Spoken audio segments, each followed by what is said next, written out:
What's up everybody, I'm HoopsandHipHop. So, the Pokemon franchise is full of secrets and mystery. We actually learned this full well earlier this year when we were treated to tons of beta Pokemon that didn't make the final games in both Red and Blue and Gold and Silver. But what if I told you that there are some Pokemon out there that have actually been released that you might not have any idea about?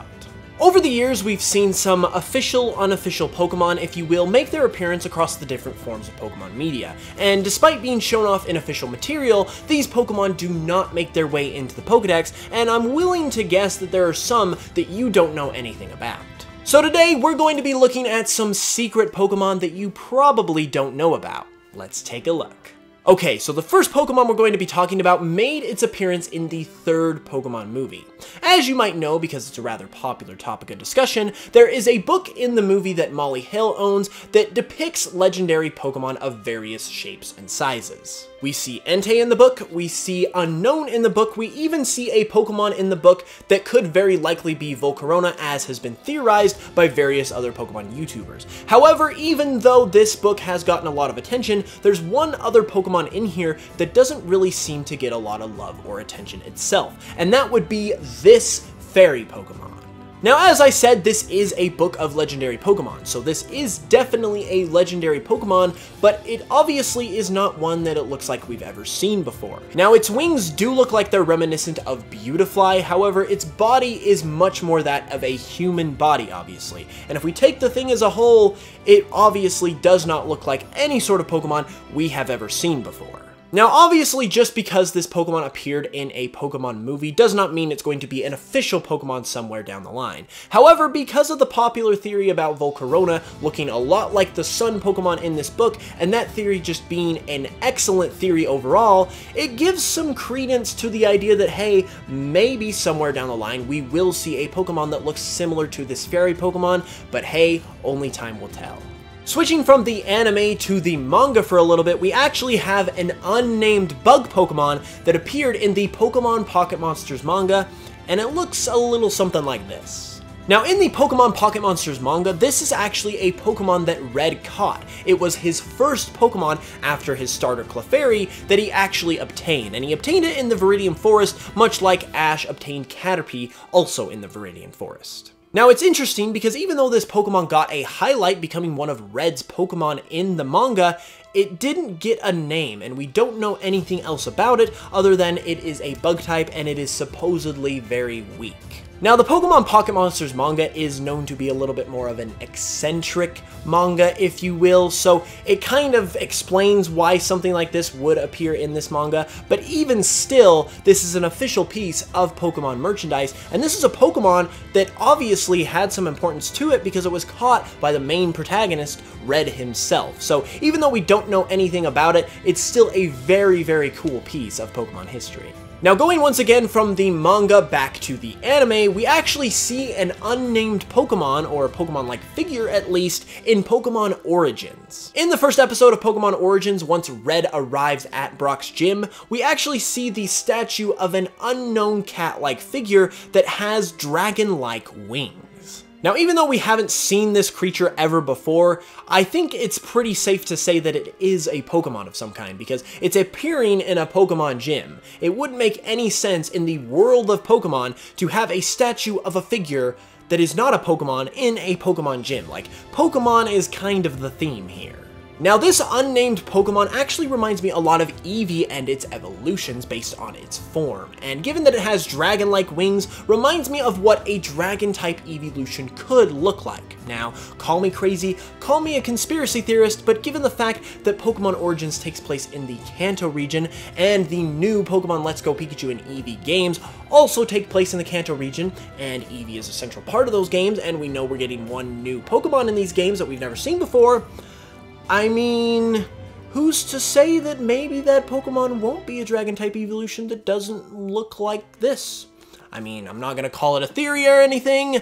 I'm just saying. Okay, sticking with the anime this time instead of going somewhere else, we actually have a very interesting case of a recurring unknown Pokemon. In the episode Fossil Fools, which took place way back during the Johto arc of the anime, we actually see the statue of an unknown Pokemon that Professor Oak actually describes as an ancient Pokemon fossil and/or artifact. Now there's a couple interesting things here about this unknown Pokemon statue, the first of which is that this very statue actually appears in the anime again almost 10 years later. 9.5 years later, in the episode Bucking the Treasure Trend, which takes place in the Diamond and Pearl arc of the anime, we actually see this same exact statue in another location. Now, the other interesting thing here to note is that this statue does bear a resemblance to Claydol, but given the fact that this statue appeared exactly the way it did in the Johto arc of the anime, in the Diamond and Pearl arc of the anime after Claydol was officially made a Pokemon, I feel like if they wanted or intended this to be Claydol, they would have just changed it in the Diamond and Pearl episode to be a Claydol and no one would have noticed. But the fact that it appears the same exact way in two different episodes that are almost a decade apart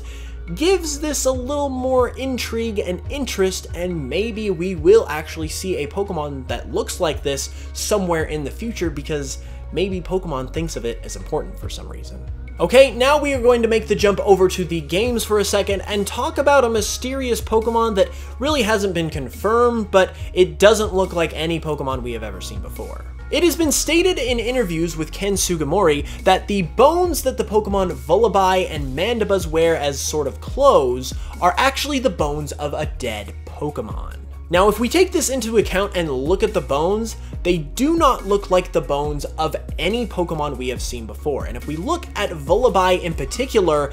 its diaper bone skull thing that it's wearing actually resembles a human skull, which would make this Pokemon, whoever it is, a part of the human-like egg group of Pokemon. However, even still, even though we have those types of Pokemon in existence, this particular case does not look like the case of a Pokemon we have ever seen before. So maybe in future generations, we will be introduced to a Pokemon that is the rival of Vullaby and Mandibuzz, that it will explain this interesting part of these two Pokemon's design. Next up is a Pokemon that actually hasn't been officially released as of the recording of this video, but it's a Pokemon that seldom ever gets talked about even in the world of unreleased Pokemon, and so by that standard, I did consider it somewhat of a secret Pokemon and decided to give it a shout out. In an interview discussing the development of Pokemon X and Y, Game Freak staff stated that they originally considered a Pokemon for the Kalos region that was a rabbit with a flower on its head. However, this idea was scrapped from Pokemon X and Y due to the fact that this Pokemon did not make sense with its environment. Now, there is no artwork of this rabbit Pokemon or anything like that, so we don't really have any type of visual aid to see what they were talking about. However, it's a shame because a rabbit with a flower sort of design actually seems like it would be really cool, and it's unfortunate that it quote-unquote did not make sense with the environment of Kalos, which I can't really understand why, but I'm sure Game Freak knows what they're talking about. Hopefully, however, this will be one of those cases where a Pokemon gets cut from consideration in one game, but then makes its way into a future game. Here's hoping Generation 8 or some other generation further down the line, because this sounds like a really cool Pokemon. Moving from the main series games now to the spin-off games, there was actually something very interesting that was found in the coding of the Pokemon TCG Online that could depict some sort of secret unknown Pokemon. In the coding of the Pokemon trading card game online, a silhouette of a creature was found that does not resemble any Pokemon that we have seen to this date, highly suggesting, given that it's in a Pokemon game, that this is supposed to be a new Pokemon of some kind. However, Serena Robar, who was a community manager for the Pokemon Company at the time that this silhouette was found, stated that this was just a placeholder image that was used during the game's development that wasn't removed after the game was finished. Given the fact that this comes from someone within the Pokemon Company itself, kind of makes you believe right off the bat that, okay, this doesn't look like it's a Pokemon. However, I am a bit suspect and I'm not going to just leave it right then and there. Think about it. This is Pokemon we're talking about. If they were developing a Pokemon-based game and they needed to use the silhouette of a creature of some kind for testing purposes while they were developing the game,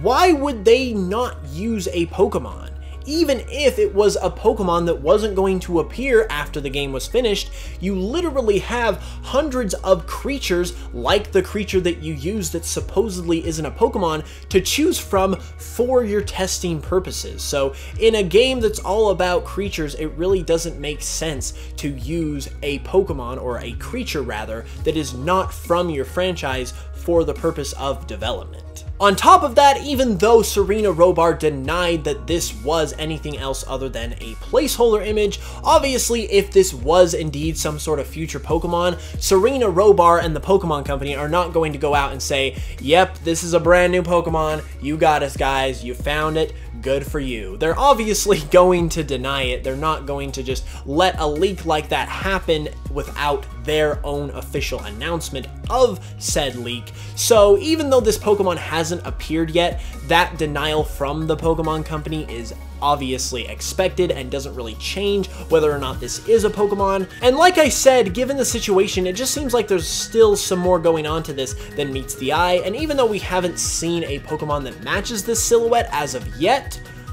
I mean, anything's possible, because I certainly don't buy the Pokemon Company's denial of this image. The next Pokemon I'm going to be talking about here is the lone Pokemon on this list that did not actually appear in an official piece of Pokemon media, therefore in essence making it a Fakemon. However, this Pokemon, or Fakemon rather, has stood the test of time and has actually become a pretty significant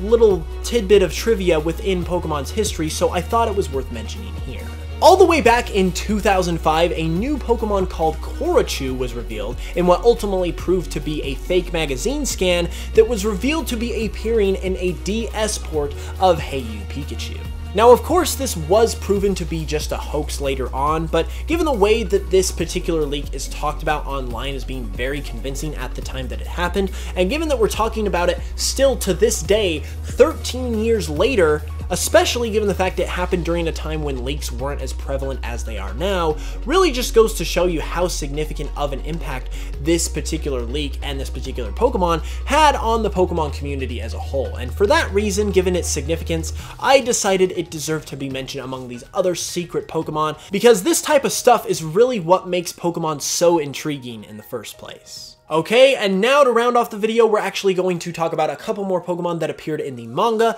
the first of which is a fusion between the three legendary birds Articuno, Moltres, and Zapdos. In the Pokemon Adventures manga, which is actually the main Pokemon manga, we actually saw Team Rocket create a Pokemon that was the fusion of Articuno, Moltres, and Zapdos that they ultimately called Thufizer. Now, Thufizer was a tried and true combination of all these three Pokemon, because in its final form it actually retained the heads and the shape of all three Pokemon, making it some sort of grotesque three-headed beast. However, even though this only appears in the manga and doesn't appear in a bigger piece of media like the anime or the games, it's still very, very, very interesting and technically kind of sort of counts as a Pokemon, which is why it's in this video. And finally, I have saved the best for last, because this last Pokemon is actually a Pokemon that has appeared in an official piece of Pokemon media that was actually created by a fan. In the Magical Pokemon Journey manga, which coincidentally I've actually talked about on this channel before, believe it or not,